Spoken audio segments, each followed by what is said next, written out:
Tariff on carbon, the new rules shaping India's trade.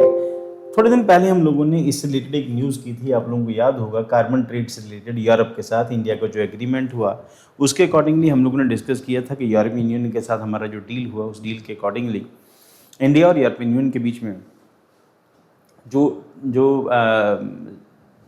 जो deal हुई है उस डील के अकॉर्डिंगली CBAM साइन हुआ है। उस CBAM का मतलब कि इंडिया और यूरोप आपस में जिन चीज़ों का ट्रेड करेंगे उनमें उन चीज़ों का ट्रेड भी इंक्लूड होगा जिसके ऊपर यूरोपियन यूनियन ने काफ़ी लंबे टाइम से हाई टैरिफ और टैक्स लगा रखे थे, या वो अपने यहाँ पर इन प्रोडक्ट के इंपोर्ट को अलाउ नहीं करते थे। और प्रोडक्ट में जो इसके अंदर जो इंपोर्ट आता है उसमें स्टील है, एल्यूमिनियम है, सीमेंट है ना, जिनमें कार्बन एमिशन कंपैरेटिवली ज़्यादा होता है। यूरोप के अंदर ऐसे प्रोडक्ट को डेवलप करने के लिए बहुत स्ट्रिक्ट नॉर्म्स हैं और उनका जो कॉस्ट है वो कंपैरेटिवली उन नॉर्म्स को फुलफिल करने में उनकी कॉस्ट जो है इंक्रीज हो जाती है। फॉर एग्जांपल आपको ग्रीन एनर्जी को यूज़ करना है, मैक्सिमम यूज़ करना है, ताकि क्योंकि इस इंडस्ट्री में, स्टील इंडस्ट्री, एल्यूमिनियम इंडस्ट्री में जो कोल है वो बहुत ज़्यादा यूज़ होता है, इस करके कार्बन एमिशन कंपैरेटिवली ज़्यादा होता है। इंडिया के अंदर टेक्नोलॉजी थोड़ी सी आउटडेटेड है, पुरानी टेक्नोलॉजी है। उस टेक्नोलॉजी के अकॉर्डिंगली अगर आपको इस तरह के जो काम करने हैं, आपके पास जो कुल मिला के फर्नेस का सिस्टम है वो कोल के थ्रू है। अगर वहाँ से नहीं भी आपके पास इलेक्ट्रिक फर्नेस लगी है, यहाँ के जहाँ पर आप आके लोहे को शेप देते हैं, जो आयरन ओर है उससे आयरन निकालते हैं, तो एक बड़ा ऐसा टफ टास्क है जिसमें बहुत ज़्यादा कोयला जो है यूज़ होता है, कार्बन एमिशन होता है। अगर हम लोग वहाँ पे भी मान लेते हैं कि जिन जगहों के ऊपर लोहा बनता है, स्टील बनता है, उन जगहों पर अगर हम लोग मानते हैं कि इलेक्ट्रिक फर्नेस लगी है, सारा सिस्टम इलेक्ट्रिक के ऊपर बेस्ड है, पर इंडिया में ज़्यादातर जो एनर्जी बनती है वो कोल से बनती है। अब कोल की एनर्जी हमने पहले भी आपको टेक्निक बता चुके हैं। इंडिया में सिंपल टेक्निक है, कोयला जलाओ, पानी गर्म करो, पानी से स्टीम बनेगी, स्टीम से टरबाइन घूमेगी, कॉपर के आसपास मैग्नेट घूमते हैं, उससे इलेक्ट्रिसिटी बनती है। बस सिंपल टेक्निक होती है।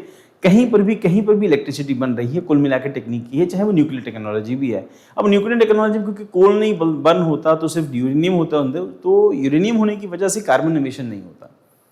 अब इंडिया में टेक्निक क्योंकि काफ़ी प्रिमिटिव है, पुरानी टेक्निक है, उस टेक्निक के अकॉर्डिंगली कार्बन एमिशन ज़्यादा होता है।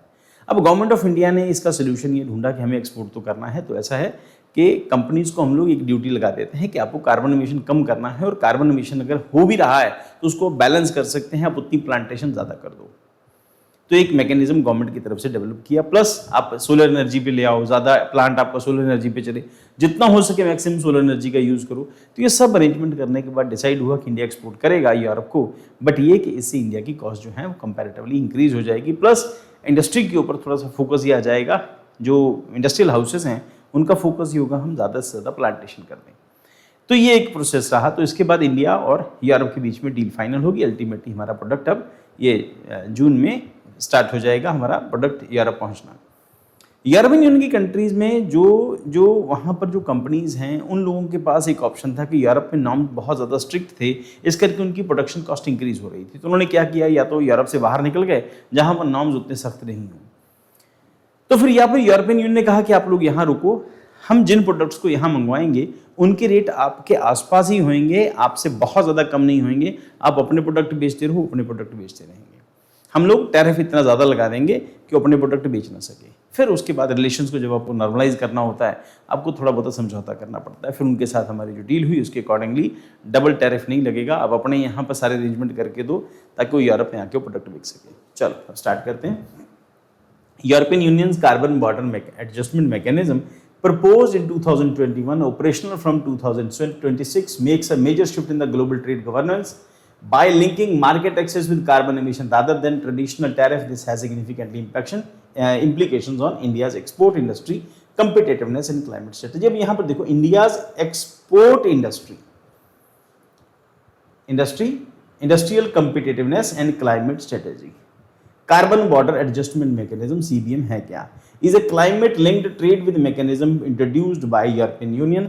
अब पॉइंट ये, हम लोग इसको कई सेंस में कई तरीके से इसको समझ सकते हैं। पहली बात है कि यूरोपियन यूनियन इस तरह की अरेंजमेंट करता है ताकि वो कंट्रीज को ब्लैकमेल कर सके। दूसरा एक एस्पेक्ट ये, दूसरा एस्पेक्ट ये कि यूरोपियन यूनियन सबसे ज़्यादा जो कार्बन के इम्पैक्ट्स हैं, ग्लोबल वार्मिंग के इम्पैक्ट हैं, पोल्यूशन के इम्पैक्ट हैं, वो सबसे ज़्यादा वही फेस करता है। क्यों? क्योंकि हम लोग उसको ज्योग्राफी में डिस्कस करते हैं कि जब मिडीवल जो आपका जो मेडिटेरियन लाइन है, तो यहाँ से जब हवाएं ऊपर उठती हैं तो अल्टीमेटली किसी न किसी फॉर्म में वो पोल तक पहुँचती हैं, नॉर्थ पोल और साउथ पोल तक। अब पोल के ऊपर यूरोपियन यूनियन की ज़्यादा कंट्रीज है कि सबसे ज़्यादा कार्बन एमिशन का इम्पैक्ट जो है उन कंट्रीज़ के ऊपर आती है, तो एक एस्पेक्ट हो गया। दूसरा एस्पेक्ट ये है कि ब्लैकमेल करने की एक टेक्निक हो गई, जो गरीब कंट्रीज़ हैं उनके ब्लैकमेल करने की, कि आप हमारे नॉर्म्स को फॉलो करो तब हम आपके सामान खरीदेंगे। तो दोनों सेंस में आप इसको समझ सकते हैं। European union to ensure that imported goods face carbon cost similar to those paid by European producers। तो जो यूरोपियन प्रोड्यूसर्स जो पे करते हैं कार्बन एमिशन के लिए, जो कॉस्ट वो पे करते हैं, वो इन कंट्रीज के जो कंपनीज हैं उनको भी पे करनी पड़ेगी। ऑब्जेक्टिव क्या है इसका? Prevent carbon leakage, promote low carbon production, ensure fair competition between domestic and imported products. अब यहां पर जो नॉर्म्स हैं उनके अकॉर्डिंगली इसको साइड में कर देता हूं।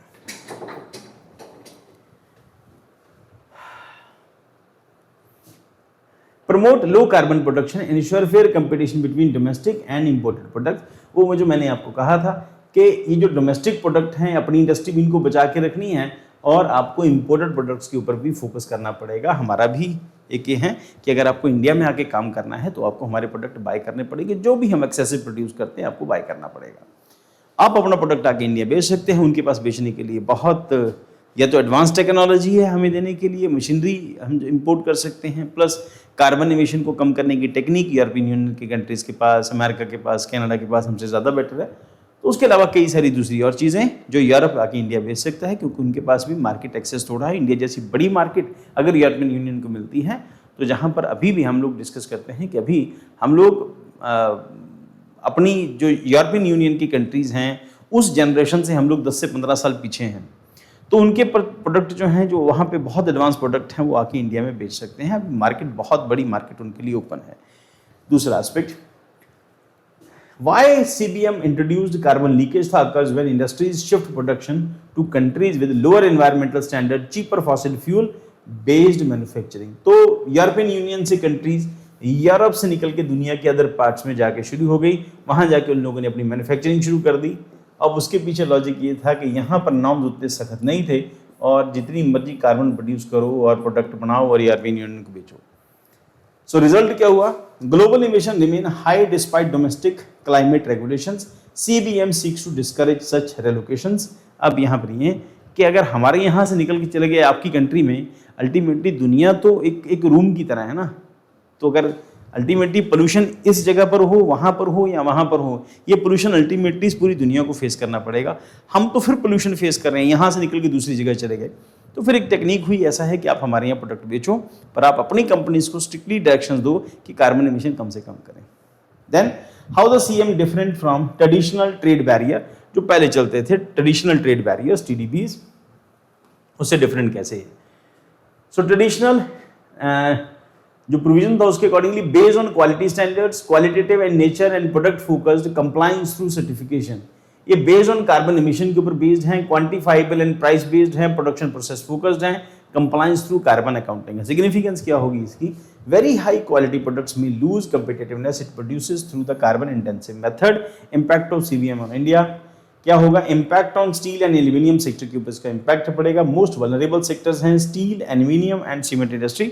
मेजरली हम लोग इन्हीं दोनों को डिस्कस करते हैं, स्टील और एल्यूमिनियम को। Why these industries are energy intensive. हमने डिस्कस किया था कि इनको बनाने के लिए, रॉ से, बॉक्साइट से एल्यूमिनियम बनाने के लिए, आयरन ओर से आयरन बनाने के लिए आपको बहुत कोल बर्न करना पड़ता है, बहुत एनर्जी जलानी पड़ती है। Then depend significantly on fossil fuels. हाँ, फॉसिल फ्यूल के अंदर कोल आ जाता है या फिर पेट्रोल और डीजल आ जाते हैं। देन उसके बाद एक्सपोर्ट सब्सटेंशियली टू यूरोप, तो इसका एक्सपोर्ट जो है यूरोप को होता है। अब कॉन्सिक्वेंसेज क्या होंगे? Reduce competitiveness, lower profit margin, pressure to adopt cleaner technologies. Indian company के ऊपर ये प्रेशर्स आएंगे, जब वो नई टेक्निक्स लेके आएंगे, नए नए मैकेनिज्म्स लेके आएंगे, ऑब्वियसली उनकी प्रोडक्शन कॉस्ट जो है इंक्रीज हो जाएगी। प्लस उसके साथ नहीं भी इंक्रीज होगी तो एटलीस्ट इनपुट कॉस्ट तो बढ़ेगा। देन उसके साथ साथ कंपटीशन जो है चाइना से उसको मिलने वाला कंपटीशन है कंपैरेटिवली कम हो जाएगा, प्रॉफिट मार्जिन उनके कम हो जाएंगे, और प्रेशर होगा अडॉप्ट करने के लिए लेटेस्ट टेक्नोलॉजीज को। इम्पैक्ट ऑन एक्सपोर्टर्स क्या होगा? Although the carbon levies impose on European Union importers, Indian exporters may face lower purchase price, sticker contract, preference for green supply. तो इंडियन एक्सपोर्टर्स के ऊपर इसका इम्पैक्ट पड़ेगा कि उनको प्राइसेस जो हैं उनको लोअर परचेज प्राइस के ऊपर उनका सामान खरीदा जाएगा, जो नॉर्म्स होंगे बड़े स्ट्रिक्ट होंगे। देन उसके साथ preference for greener supplies. Result क्या होगा? Indirect burden on Indian industry के ऊपर इसका बर्डन जो है इंडायरेक्टली इम्पैक्ट करेगा। And indirect impact on agriculture, fertiliser import affect होंगे। India import fertiliser from Egypt, Russia, Morocco, China. अब क्यों इनकी कॉस्ट क्यों बढ़ेगी? जब ग्रीनर नॉर्म्स लेके आएंगे तो कंट्रीज के लिए डायरेक्शंस हो जाएंगी, ज़्यादा से ज़्यादा जंगल लगाओ, है ना, प्लांटेशन ज़्यादा से ज़्यादा करो। तो क्योंकि प्लांटेशन इंडस्ट्री को बढ़ाना है, उसके लिए आपको फर्टिलाइजर्स डालने पड़ेंगे। तो उससे क्या होगा कि अगर यूरोपियन यूनियन के नॉर्म सख्त करने से फर्टिलाइजर्स की डिमांड बढ़ेगी, क्योंकि उनको पेड़ों को जल्दी से जल्दी बड़ा करना है। अब जब सब कंट्रीज इस तरह से, जब फर्टिलाइजर्स की डिमांड बढ़ने से क्या होगा कि उसकी कॉस्ट बढ़ जाएगी, क्योंकि सप्लाई तो उतनी है। और इंडिया जिन जिन कंट्री से फर्टिलाइजर बाय करता है उसमें इजिप्ट आता है, रशिया आता है, मोरक्को आता है और चाइना आता है। Many of these exporter also to Europe, यही यूरोप को भी सपोर्ट करते हैं, एक्सपोर्ट करते हैं। कंसर्न क्या होगा? As carbon compliance cost increase, fertiliser prices में राइज ग्लोबली। इससे इंडिया का इंपोर्ट बिल जो है वो भी इम्पैक्ट होएगा, क्योंकि फर्टिलाइजर की आपके यहाँ पर डिमांड बढ़ जाएगी। देन उसके साथ साथ इम्पैक्ट क्या होगा? एग्रीकल्चर कॉस्ट इंक्रीज हो जाएगी, रिड्यूस फार्म प्रॉफिटेबिलिटी कम हो जाएगी, अब ज्यादा फर्टिलाइजर्स डालने पड़ेंगे आपको। फूड इन्फ्लेशन का रिस्क आ जाएगा। उसके साथ साथ changing nature of the global trade. Earlier comparative advantages क्या हैं? Companies completed through cheap labour. अब हमारे यहाँ पे सबसे बड़ी एडवांटेज ये है कि इंडिया और चाइना में लेबर कंपैरेटिवली चीपर है। देन उसके साथ साथ लो प्रोडक्शन कॉस्ट है। जब लेबर चीप है और ट्रांसपोर्टेशन, कई सारी चीज़ें सस्ती होने की वजह से हमारे यहाँ पे उसकी प्रोडक्ट जो है कॉस्ट जो है वो कम होती है। Economies on scale, emerging comparative advantage क्या होगा? Now competitiveness increasingly depends on carbon efficiency, meaning lower emission and renewable energy use. तो आपको इमिशन कम करना है सबसे पहले, और दूसरा बात है रिन्यूएबल एनर्जी को इंक्रीज करना है। उसमें कई सारी टेक्निक्स आ जाते हैं, हाइड्रोजन का यूज़ है उसमें, हमारी जो सोलर पावर है उसका यूज़ है, और नई टेक्निक लेके आनी है जिसमें कार्बन इमिशन कम से कम हो। देन उसके साथ साथ चैलेंजेस फॉर डेवलपिंग कंट्रीज क्या हैं? फाइनेंशियल कॉन्स्ट्रेंट्स है। अब किसी कंपनी को कह दिया गया, किसी मैन्युफैक्चरर को कह दिया कि आपको कार्बन नॉर्म्स करने कम करने हैं, इसके लिए आपको ये मशीनरी और ये इक्विपमेंट्स आपको लगाने पड़ेंगे। ऑब्वियसली उसकी इनपुट कॉस्ट में इंक्रीज हो जाएगी, और अल्टीमेटली वो निकलना तो उसी के ऊपर है जो एक्सपोर्ट करेंगे। बट एक्सपोर्ट के नॉर्म्स पहले से वहाँ से सख्त हैं, ड्यूटीज़ आपको और कम करनी पड़ेंगी, आपको वहाँ पे आपको जो प्राइसेस हैं और कम करने पड़ेंगे। तो आपके प्रोडक्ट बेचने के लिए, कंपिटिटिव रेट पे बेचने के लिए अल्टीमेटली सारा बर्डन जो है वो मैन्युफैक्चरर्स पे आएगा। मैन्युफैक्चरर्स कई बार छोटा मैन्युफैक्चरर है, उसके ऊपर उसका इम्पैक्ट थोड़ा सा ज़्यादा जाएगा। देन इन्वेस्टमेंट सबसे बड़ी बात है कि ह्यूज हो जाएगी, टेक्नोलॉजी अपग्रेड करनी पड़ेगी, रिन्यूएबल इंफ्रास्ट्रक्चर डेवलप करना पड़ेगा फॉर रैपिड डीकार्बनाइजेशन के लिए। क्लाइमेट जस्टिस कंसर्न क्या है? Developed countries industrialise earlier using fossil fuels. तो पहले डेवलप्ड कंट्रीज ने, हम लोग इसको पहले भी डिस्कस कर चुके हैं, इंग्लैंड के अंदर जब इंडस्ट्रियल रेवोल्यूशन आती है 1700 1800 के बीच में, जब इंग्लैंड नई नई मशीनें लेके आ रहा था, उसमें कॉटन जिन है और बाकी सब मशीनें लेके आ रहा था, तो उन्होंने इंडस्ट्री को बूम करने के लिए एक्सट्रीम लेवल के ऊपर कार्बन एमिशन किया। अब क्योंकि कार्बन डाइऑक्साइड एक बार एनवायरनमेंट में आ जाती है, वो कई 100 साल तक वहाँ पे बनी रहती है, एनवायरनमेंट में बनी रहती है। अब हम जो डेवलपिंग कंट्रीज हैं जिन्होंने रीसेंट डेवलपमेंट करना शुरू किया, हम लोगों ने जब इंडस्ट्री का पोल्यूशन होना शुरू हुआ तो फिर वेस्ट ने चिल्लाना शुरू कर दिया, नहीं जी नहीं, कार्बन बहुत हो गया, कार्बन बहुत हो गया, इमिशन बहुत ज़्यादा हो गए। हम उस टाइम पर इंडिया की तरफ से, चाइना की तरफ से कहा गया हमारी इंडस्ट्री तो भी प्रिमिटिव स्टेज में है, तुम लोग कमा के बैठ चुके हो, अब इसका मतलब ये कि तुम लोग हमारे लिए नॉर्म्स लेके आओगे तो फिर हम तो कभी तरक्की कर ही नहीं सकते। ठीक, फिर उसके लिए यूरोपियन यूनियन को थोड़ा बहुत मोल्ड होना पड़ता है, क्योंकि उनको इंडिया और चाइना की मार्केट नज़र आती है। और अब क्योंकि जितना पोल्यूशन आप लोगों ने किया है उसके लिए आप लोग रिस्पॉन्सिबल हैं, हमें कम से कम 20 साल दो कि हम अभी पोल्यूशन जितना कर सकते हैं हम लोग कर लें, 20 साल के बाद आप सख्ती ले आना। फिलहाल तो हम लोगों को अपनी इंडस्ट्री को बूम कर लेने दो, हमारी इंडस्ट्री को थोड़ी एडवांस स्टेज पे आ जाने दो, फिर हम भी नॉर्म्स ले आएंगे, ग्रेजुअली हम लोग ले आएंगे, पर स्ट्रिक्टर नॉर्म्स मत लेके आओ कि आपको करना ही पड़ेगा, बाइंडिंग नहीं होगी हमारे ऊपर। हम लोगों ने अपने यहाँ पे कार्बन एमिशन कम किया, हम BS6 की गाड़ियाँ ले आए, गाड़ियाँ और एडवांस कर दी हम लोगों ने, एमिशन को कम करते जा रहे हैं, पर ये नॉर्म्स पाकिस्तान, अफ्रीका की कंट्रीज पर अप्लाई नहीं होते। Next, face sticker climate link treat, जिसको हम लोगों ने इथेनॉल डिस्कस किया था। ठीक, अब इथेनॉल ब्लेंडिंग हो रही है, इंडिया ने उस टारगेट को बहुत टाइम पहले से अचीव कर लिया। सोलर पैनल का जितना टारगेट था वो पहले अचीव कर लिया हम लोगों ने, विंड मिल का टारगेट था वो टाइम से पहले अचीव कर लिया है। डिबेट क्या है? Common but differential responsibility CBDR under United nation framework convention on climate change. क्या कहता है? What should India do? Domestic reforms कर सकते हैं, improve carbon efficiency, focus on renewable energy expansion, industrial decarbonisation, industry को कहो कि आप कम से कम कार्बन एमिशन करो, एंड ग्रीनर हाइड्रोजन आप लेके आओ, ग्रीन हाइड्रोजन लेके आओ, एनर्जी एफिशिएंसी लेके आओ, स्ट्रेंथन मैन्युफैक्चरिंग करो, प्रमोट क्या करो? Cleaner production system, low carbon technologies को आप इंट्रोड्यूस करो। हमारे पास टेक्नोलॉजीज नहीं है, वो यूरोप और अमेरिका से ही आएंगी क्योंकि उनके पास टेक्नोलॉजी वो पहले डेवलप कर चुके हैं। देन सस्टेनेबल इंडस्ट्रियल प्रैक्टिसेस हैं, उसके अंदर ट्री प्लांटेशन है, ऐसा कुछ कुछ आप कर सकते हैं। देन रिड्यूस फर्टिलाइजर डिपेंडेंसी, उसके लिए मेजर क्या करना पड़ेगा आपको? डोमेस्टिक फर्टिलाइजर प्रोडक्शन आपको इंक्रीज करनी पड़ेगी, एफिशिएंट न्यूट्रिएंट मैनेजमेंट, आपको सॉइल की जो इंजीनियरिंग है आपको करनी पड़ेगी। देन उसके बाद सॉइल हेल्थ कार्ड स्कीम लेके आओ, इंटरनेशनल नेगोशिएशंस हैं, India should seek, technology transfer करा सकता है। हम लोग यही कह रहे हैं कि हम जो नॉर्म्स उसको फॉलो करने के लिए रेडी हैं, बट हमारे पास टेक्नोलॉजी नहीं है, आप हमें चीपर रेट के ऊपर वो टेक्नोलॉजी हमारे लिए अवेलेबल कराओ। देन उसके बाद क्लाइमेट फाइनेंस करो, फेज इंप्लीमेंटेशन है, फेयर ट्रांजिशन मैकेनिज्म है, goal prevent climate policies from becoming disguised trade barriers. India strategic response क्या कहता है? India can leverage initiative such as national green hydrogen mission, India ने start किया, national solar mission government of India ने start किया। Then production linked green manufacturing initiative India ने launch किया to enhance long term competitiveness. Significance for UPSC GS2 के अंदर ये आएगा, GS3 के अंदर आएगा और SC के थीम्स में आएगा।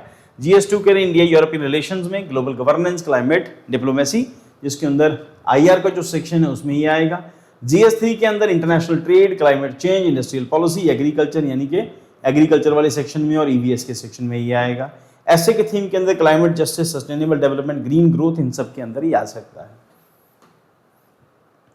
ट्रेड एंड एनवायरमेंट के एरिया के अंदर conclusion CBM reflect structural transformation of global trade where carbon efficiency becoming important as price and quality for India. The challenge is to balance climate commitments and industrial growth, export competitiveness, combination of green industrial reforms, renewable energy expansion and equitable international cooperation will be crucial for navigation the emerging carbon constraints global economy.